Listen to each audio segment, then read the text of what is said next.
the reporter on the scene said.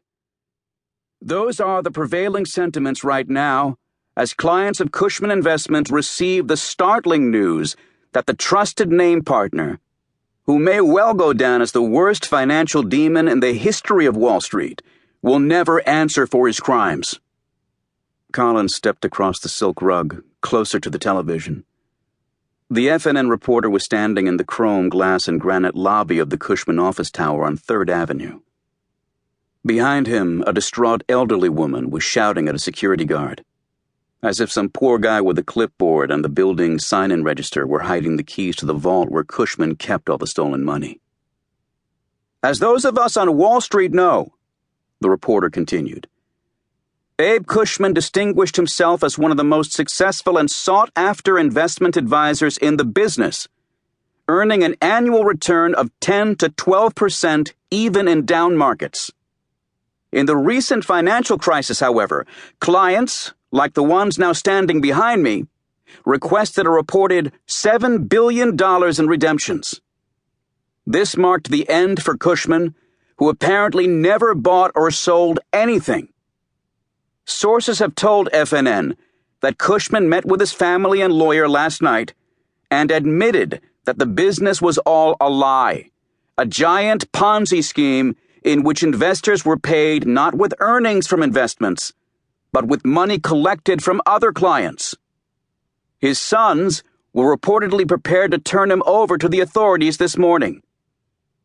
Collins switched off the television and returned to the floor-to-ceiling window of his corner office. He leaned forward, pressed his forehead to the glass, and cast his gaze downward. 41 stories. The skyscraper's facade was as flat as a mirror, and he could see all the way to the pavement. Traffic below was a stream of toy cars.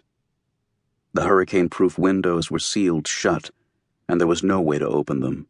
But for a split second, he could almost feel the wind on his face, hear the sounds of the city, and sense the rush of adrenaline that Abe Cushman must have felt. He wondered what had gone through the old man's head in those final moments of his 71 years.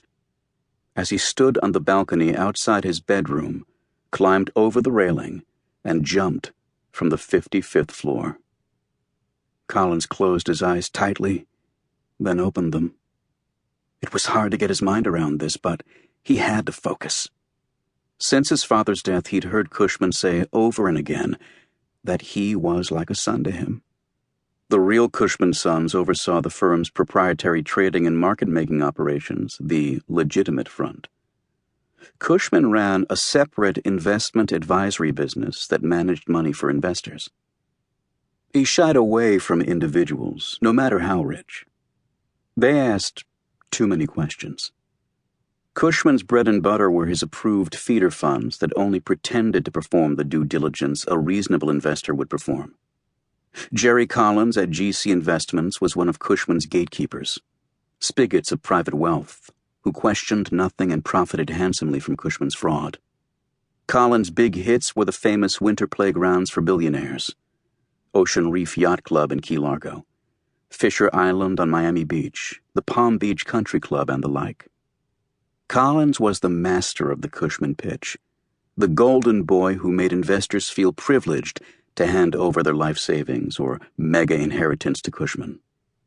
It was like the old days of selling cars, except that, let me go back and talk to the manager, was let me talk to Abe, see what I can do for you, my friend. Same bullshit. Bigger numbers. Much bigger.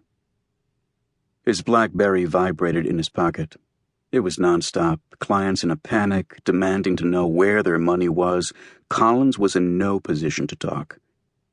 He went to the wall safe behind his desk. It wasn't nearly big enough to hold the billions that had vanished in the Ponzi scheme, but it was adequate to safeguard his emergency provisions. Stacks of $100 bills, an equal number of euros and sterling notes, a Glock 9mm pistol, an extra ammunition clip, British and U.S. passports under an assumed name.